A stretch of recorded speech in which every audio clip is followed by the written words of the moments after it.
ઘટાડો આવ્યો છે, શું કારણો બની રહ્યા છે તેની વિગતો લઈએ. સહયોગી શ્રદ્ધા આપણી સાથે જોડાઈ ગયા છે. શ્રદ્ધા, ગુડ આફ્ટરનૂન. જણાવો, હિન્ડાલ્કોમાં આજે એક મોટો ઘટાડો, આપણે 5.5%થી વધુનો ઘટાડો જોઈ રહ્યા છે.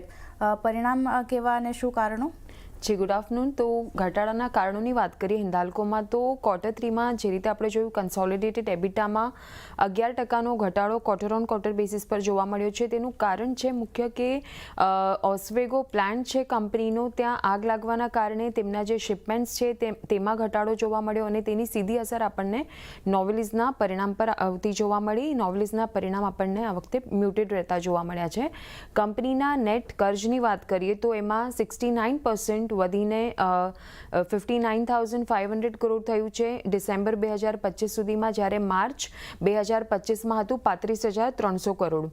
ત્યારબાદ રોલ્ડ પ્રોડક્ટ શિપમેન્ટ્સ છે, અહીંયા પણ 11% ઘટીને 809 કિલો ટન રહેતા જોવા મળ્યા છે યર ઓન યર બેસિસ પર, જ્યારે માસિકના આધારે 14%નો અહીંયા ઘટાડો નોંધાયો છે. હવે વેલ્યુએશન્સની વાત કરીએ તો FY27ના જે એક્સપેક્ટેડ વેલ્યુએશન છે તે પ્રાઇસ ટુ બુક વેલ્યુના આધારે 1.7 ટાઈમ્સ પર છે, જ્યારે EV એબિટાના હિસાબે જોઈએ તો એ 7.4 ટાઈમ્સ પર ટ્રેડ થઈ રહ્યા છે.